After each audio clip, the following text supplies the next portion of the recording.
Sa panahon ng mabilis na impormasyon at kaliwat kanang balita, kailangan mo ng isang channel na mapagkakatiwalaan, diretsyo at para sa bayan. Ito ang Balitang Pambansa, ang iyong bagong tahanan ng mainit na issue, tunay na impormasyon at mga balitang hindi mo dapat palampasin. Mula sa mga trending na kaganapan sa social media hanggang sa mga seryosong isyong pambansa. Bantay kami sa bawat sulok ng bansa para sa iyo. Hindi lang basta chismis, kundi validated news, mga impormasyon na may batayan at mga kwento ng tunay na buhay Pilipino. At kung gusto mong laging nauuna sa kaalaman, huwag kalimutang mag-like, mag-share at higit sa lahat, mag-subscribe. Dahil sa Balitang Pambansa, balita mo, boses mo, bayan natin.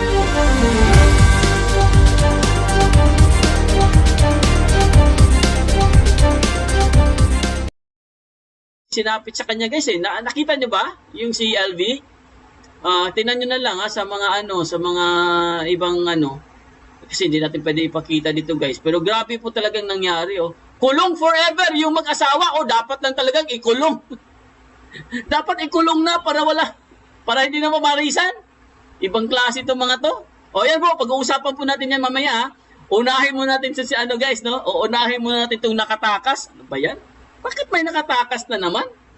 Wala na bang katapusan yung nakatakas na yan? Grabe naman. Pero ang nakatakas ngayon mga kaibigan, iba. Ito panoorin po natin guys. I-play lang natin mga kaibigan para mabigyan po kayo ng bagong update sa ating mga balita. Ito na po, i-play na po natin guys. Ryan, tukoy na ba ng mga otoridad kung papaano nakatakas itong Chinese national? Aga hanggang ngayon ay hindi pa malaman ng mga otoridad kung paano talaga nakatakas itong Chinese national dito sa gusali na bantay sarado naman ng mga otoridad. Nakita nyo yung gusali? Pagmasdan nyo yung building mga kaibigan, saradong sarado. Hindi ka pwedeng tumalon dyan. Siyempre pag tumalon ka dyan, wasak ka. Saradong sarado po, 45 po yung building na yan mga kaibigan. At ang balita po guys, ang dami palang gwardiya dyan bago ka makalabas. Ay kahit nga pumasok ka dyan, hirap ka pumasok daw dyan sabi. Pero mga kaibigan, nakatakas po itong Chekwa, itong sa Pogo Chinese na At sino itong nakatakas mga kaibigan, Isang operator po ng Pogo. Alam nyo na kung ano ibig sabihin ng operator. Tiba-tiba po yan. Maraming pera yan mga kaibigan. Okay? Pero bakit siya nakatakas or tinatakas? Yun ang pinakamagandang Hindi po nakatakas, pinatakas. Alamin po natin mamaya yan Kasi guys, may nag po sa atin 100 million palang bayad dyan. Naku, laki Pera na naman to. Mukhang naghahanda po sila mga kaibigan Pondo po to guys, pondo. Pondo po para sa 2025. Di ba? Naghahanda na po sila ng mga pondo, mga kaibigan. Kaya ito sa tingin ko lang kaya siguro pinatakas to. Siyempre, ang laki palang pera ito, play po natin guys. Walang palulusutin sa mga makikita may kapabayaan sa pagtakas ng isang Chinese national ang Department of Justice kapag napatunayan may pagkukulang ang mga otoridad na nagbabantay sa SA Revendel Global Gaming Corporation sa Pasay City. Ayon kay Justice Secretary Crispin Remulla, iniimbestigahan na nilang mabuti ang pangyayari. Yes. Kaya nga investigation yan. Hindi namin palulusutin to. It's something that we have to do. Kahit sino man tamaan yan, magagawa ko. Wow! Yabang Sa impormasyong natanggap ng Department of Justice sa pagkakakilanlan ng nakatakas na Chinese national na maaaring umano na isa ito sa pasimuno sa scam. Ang detail na sinabi sa akin that caught my attention is VIP, meaning to say person of interest talaga. may be one of the co-conspirators in the scam. So we're investigating kung sino nagpakawala, paano nakawala, at under what circumstances. Ang PNP at NBI ang siyang pangunahing nagbabantay sa 231 foreign national na nananatili sa gusali ng SA Revendell Global Gaming sa Pasay City. Isa umano sa problema ay ang kakulangan ng pasilidad na pagdadalhan at mga tauhan na siyang magbabantay sa mga Pogo workers na ito. Samantala, ang kinumpirma ni Secretary Nibulia na pinoproseso na nila ang summary deportation sa mga foreign national. Maliban sa mga may iba pang mga kasong kinakaharap pa dito sa bansa, nanindigan din ito na sa pagsasampa ng kaso laban sa mga dayuhan na tila hindi iginagalang ang batas ng Pilipinas. Imagine, nahuli mo na sa Las Piñas, hindi pa rin ginalang yung sistema natin, lumipat pa sa Pasay. And can you imagine the network of lawyers they're employing? Kaya nga nakapag-file sila ng habeas corpus cases. Talagang niloloko yung legal system natin. Wow! Narinig niyo yun? Ang galing talaga ni Secretary Boy magsalita, no? Narinig niyo yun, guys, yung pinakahuli niyang sinabi? Niloloko daw ng mga itong mga Chinese mga pogo-pogo na yan. Niloloko daw yung legal system natin. Niloloko daw yung batas natin. Wow! Siya nagsabi niyan, ha? Si Secretary Boy yung nagsabi niyan, mga kaibigan. Niloloko daw tayo ng mga yon, yung batas natin niloloko daw. Wow! Ngayon pa na nalaman yan, sir? Ang tagal ng loko-loko yung batas natin dyan. Maria Joseph naman, no? Oh, di ba? Sino man naman maniniwala sa'yo na ganyan ang nangyari? Oh, sino ngayon ang nagpatakas niyan? At sino ngayon ang mga protector diyan? Kasi guys, ang alam talaga natin diyan, ang pinaka main po na nagbabantay diyan, kung hindi po tayo nagkakamali, kasama ng NBI diyan. Oh, NBI, PNP, at kung marami pang iba, no? Siyempre may mga may mga ahensya yan eh. Pero ang tanong, itong isang operator ng Pogo, isang Chinese operator ng Pogo, bakit biglang nawala? Nawawala siya, mga kaibigan, hindi na siya mahanap. Kasi ang sabi dito, guys, sa source natin, meron palang tumataginting na 100 million, mga kaibigan. Ang bawat ulo, 100 million pesos. So, sabihin lang natin, 10 guard yan, 10 security guard yan. Sabihin lang natin, ito kwento-kwento lang to, ipagpalagay lang natin 10 security yan nakabantay sa kanya. O, bawat isang security tag 10 million yan. O, 10 million. Ay di 100 million na kaagad yun. O, hindi natin alam kung 10 million ba. Siguro sabihin lang natin, baka bigyan siguro ng 2 million yan bawat sikyo. Tapos yung mga official, yun 200 million na. 100 million to 200 million. Mababa dyan ang 50 million, mga kaibigan. Imagine niyo guys, kung lahat yun magbabayad sila, di may pang ka na. May pang ka na sa election sa susunod na taon. Kailan ba election? Sa susunod na 2 years, no? Election na kasi next year 2024 na eh. Konti-konti na lang malapit na po ang election, guys. Magkakaalaman na kung sino ba talaga diyan. So nakita nyo guys, kasi nakakapagtaka bakit biglang mawawala itong Check One na to? Itong operator ng Pogo. Sabi nga nila talagang hirap daw tumakas dyan Sa building pa lang, saan ka lulusot dun? Diba? Ibig sabihin, may nag-escort. Huwag niyo sabihin, parang kataruhan na naman yan. Ano to? Kataruhan number 2? Bigla na lang sumusuong doon sa ilalim ng garbage truck? Yun naman pala, hindi naman pala kumapi sa garbage truck. Maria Joseph. So, ito, paano nakatakas to? Sino ang nito? Sino ang mastermind? Yun na naman dapat alamin nila dyan. Kasi po, marami ding nakakulong guys na mga iba pang mga Chinese operator, Chinese Pogo operator. Marami din hindi naman isa lang. 2, 3 yata yan. Pero ito yata yung siguro pinaka-boss. Syempre, pag boss, kailangan mong pakawalan yan. Magkano bayad dyan? Tapos in-interview pa si secretary, no? Kita yung mukha, guys, pag in-interview. Parang hindi totoo, no? Napansin mo yung pag in-interview siya, yung mukha niya? Parang tingin ko, parang may tinatago eh. Ang Bureau of Immigration naglabas na ng commitment order na ilipat na sa BJMP facility sa Pasay City ang 27 foreign national, habang sa Immigration Detention Cell naman pinalilipat ang 8 high-value foreign national. Ay nako, kahit saan nyo pa ilipat yan, kahit palipat-lipat pa yung mga yan, basta pag may perang involved, takas pa rin yan. Pera lang kasi yan eh, pera-pera lang ang pinapagana dyan. Hello, Heidi Alfaro, ayan, si Winehards, mega love shoutout sa inyo dyan. Si Tessie Amanuma, Jen Sotero, Kamote Moto, ang dami na pala nag-antay, pasensya na kayo guys ha. Mamaya po, babasahin po natin yung mga mga comment nyo, at saka mga tanong nyo, kaya huwag nyo kalimutan magtanong mamaya, okay?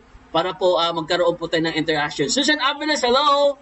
Manny B, Bakulao, the Pogo King of Kings. Oh, grabe si Manny B, oh. Shinex Don, hello! Hello, Sir Foodie, and to all viewers. Ayan. Salome Baksal, Sir Foodie Net, good evening po. Ayan. Si Susan Abilis pala, nag-ano pala sila? Nag-brand out. Di ba nag-brand out kay kanina? Susan? Di ba nag-brand out kayo kanina? Ibig sabihin, palagi kayo nag-brand out dyan, Susan Abilis? Grabe pala, no? Palagi nag-brand out? Bro, Kamote Moto, good evening. Ayun, sabi po ni Salome Baksal. Ibig sabihin, parang pala sa inyo dyan, parang yung hindi pa siguro kayo naka-recover nung bagyo. Kasi palagi pa nag-run out eh. Oh, grabe no.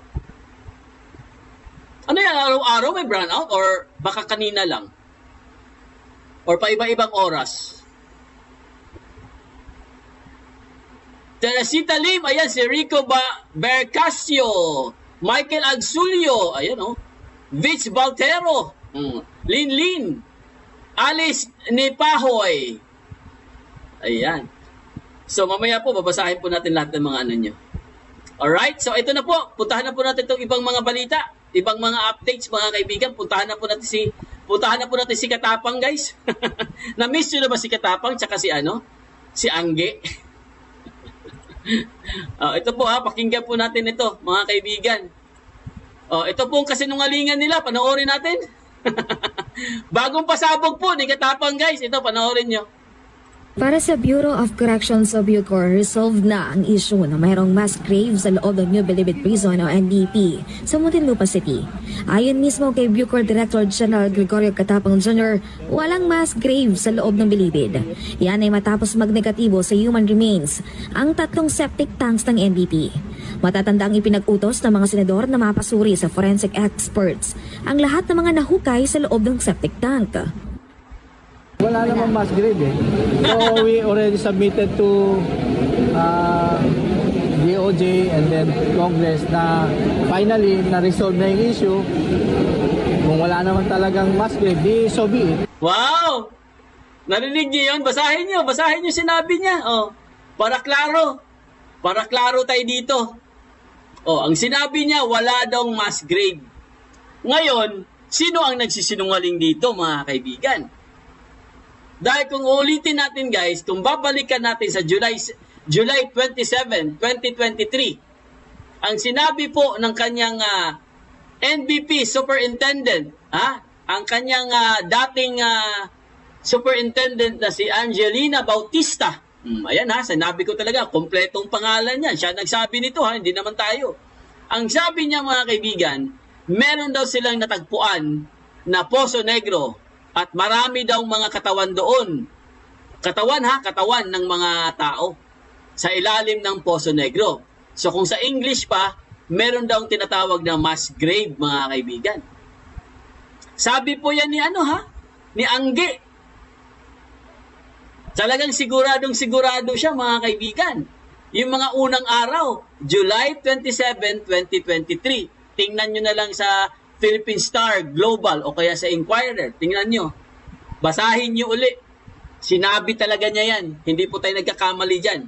Ngayon, dahil wala na po si Angge sa Bucor mga kaibigan, sabay bawi naman itong si Kaduwag. Ang sinabi po ni Kaduwag mga kaibigan, sigurado na siya na wala daw mass grave mga kaibigan. So tapos na daw yung issue na yon. Gusto niyang putulin yung issue na yon na wala talaga. So, ibig sabihin, nabudol po kayo, Mr. Kaduwag? Nabudol po kayo ni Angge? Yun ba yung ibig mong sabihin? Kasi ikaw yung chief na walang alam eh. Yun kasi ang problema sa iyo eh. Wala ka talagang alam. Wala kang alam sa nangyayari sa loob. Kaya ngayon, dahil wala na si Angge, dinideny mo na meron talagang nangyayari dyan sa loob. At meron talaga dyan sa ilalim ng Poso Negro. Alam natin na meron talaga dyan. Pero dahil, para lang maiwas, ito ha, para lang maiwas siya sa maiwas siya sa hearing mga kaibigan. Ito ang tingin ko dyan eh. Ito ang kutob ko dyan, no? Para lang siya malihis doon sa hearing.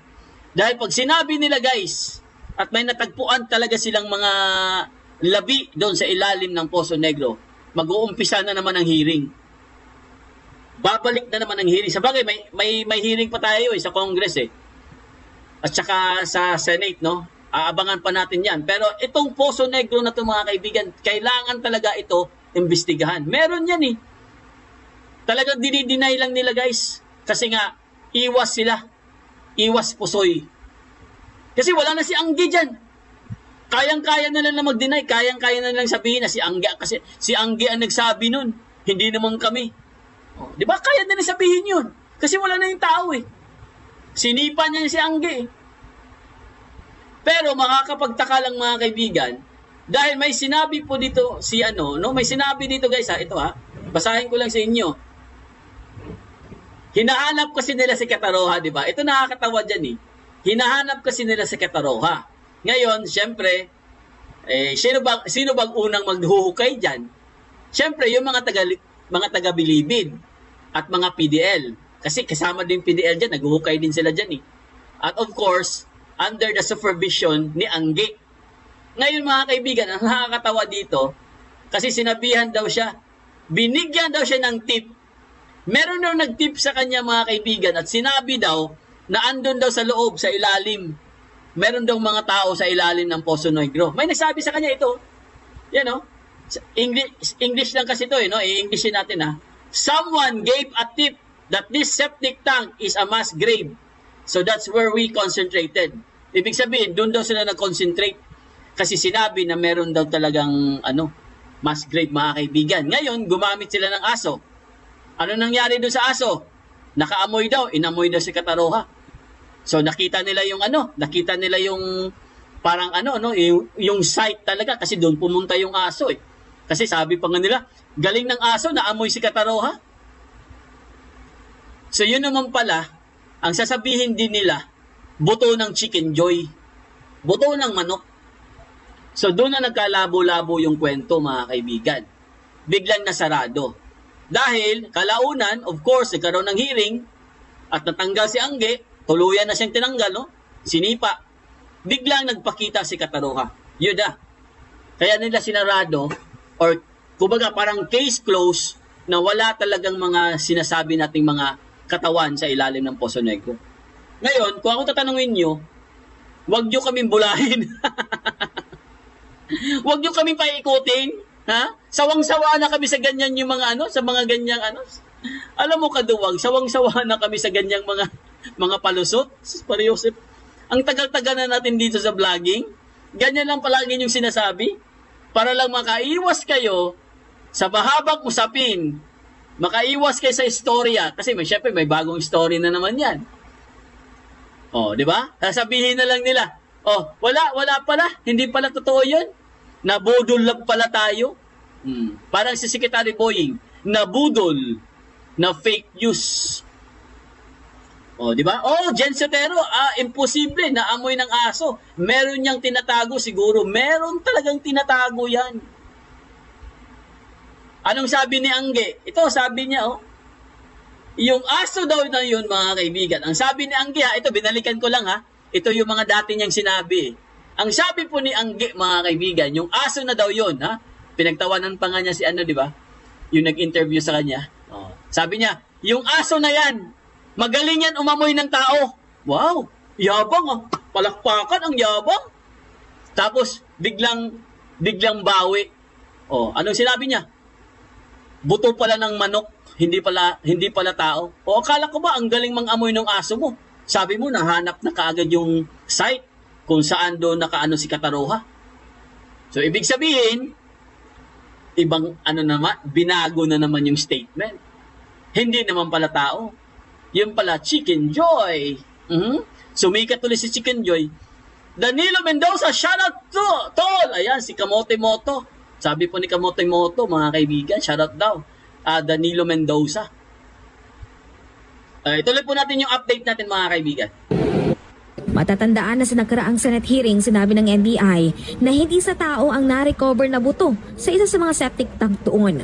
Ang butong nahukay sa septic tank ay una ng pinaghihinalaang buto ng PDL na si Michael Kataroha na inakalang patay na at itinapon sa septic tank. Kalaunan ay napag-alamang nakatakas lang sa loob ng NBP itong si Kataroha. Samantala, ikinagalak naman ng DOJ na nagkaroon na ng linaw ang isyu sa pagkakaroon ng mass grave sa kulungan. Relieve din tayo dahil ang tinatakutan natin may ganong klaseng problema ay wala naman. So we hope na patuloy na lang yung mga reforma natin, hindi na tayo lilingin sa likod. Samantala, matapos makarecover ng droga at mga baril sa loob ng bilibid ang mga taga-Bucor sa kanilang isinagawang Oplan Galugad, ay pinag-utos ni Katapang ang demolisyon ng mga kubol doon. Matatandaan na isinagawa ang Oplan Galugad matapos ang rambola ng mga PDL kamakailan. Sa ngayon, 80% ang tapos ang Bucor sa pag-iba ng mga kubol at marami pa daw silang na-recover ng mga kontrabando.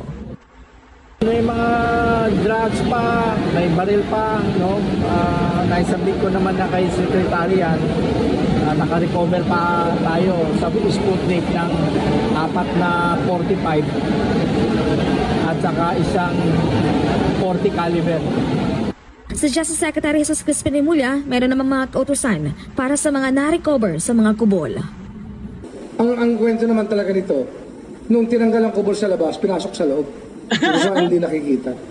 Kaya nung lumaganap ito, at nung nakita nga namin na wala na magpalagyan yung mga tao na dapat i-commit sa Muntinlupa, talaga nag-research na kami, pinatingnan namin. Yun ang lumabas na talaga na finding na yung mga kubol was housing privileged people again. Meron naman tayong ganun sistema sa Talaga lang, ha? ng Bucor. Ano yan? Pinaiipon ko yan sa Bucor. Sabi ko wag nila, do not get rid of it. At ipakita namin sa inyo lahat na makikita namin ng materyales. Ay, nako. Ang pinakamaganda, tanggalin mo si Kaduwag. Yan ang pinakamaganda dyan. Mag-resign kayong dalawa. Umalis kayo sa pwesto. Yan ang pinakamaganda dyan. Yan ang pinakamagandang balita na inaantay namin. Bumaba kayong dalawa sa pwesto para matapos na yung usapin na yan. Oo, di kaya mag-manage. Oo. Susan, no? Di kaya. Hindi niya kayang mag-manage sa Bucor. Maniwala kayo sa akin, guys. Grabe ang sa ano pa lang sa hearing pa lang alam mo na wala talaga siyang wala po siyang managerial na experience eh. I mean, hindi ko naman minamaliit yung pagiging general niya, no? Syempre general 'yan eh. Mahirap maging general, no? Pero hindi rin natin alam kung bakit naging general siya. Kasi napopromote siya every 6 months eh. Di ba? Napopromote siya every 6 months eh. Sabi. O siya naman nagsabi nun, di ba? Napopromote siya every 6 months. Hindi naman tayo nagsabi nun eh. So, ang pinakamaganda talaga dyan, gusto mo talaga masolve yung problema dyan, Secretary Boying? Ha? Gusto mo talaga masolve yung problema na yan? Bumaba kayong dalawa, tapos ang problema. Wala na tayong pag-uusapan dito. Matutuwa pa yung mga tao. Di ba? Kasi nga, pinapakita nyo na hindi nyo talaga kaya eh. Hindi na mo, ang nangyari po sa Bilibid, guys. Totoong-totoo. At di ba, binalita ko sa inyo nung isang gabi, na merong itong 3 na mga notorious na to, hindi pa nila nahanap kung asan na kaya yung 3 na yun, yung nakatakas na yun. Saan na kaya nagsuroy-suroy yung yung mga PDL na yun. Baka nagsuroy-suroy na ba? Baka siguro nag-ano na yun. Ang sarap ng buhay ng mga yun. Di ba? Hindi natin alam eh. Kaya tama po si Kataroha guys, no? Mag-ingat dahil notorious. Nako. Dito nga natin makikita mga kaibigan kung paano nga magmalinis itong si Katapang at si Rimulya na ito. Tila na budol nga nila si Anggi Bautista. Ngunit talagang magkakaroon talaga ng sakripisyo para lamang malinis ang pangalan ng mga ito.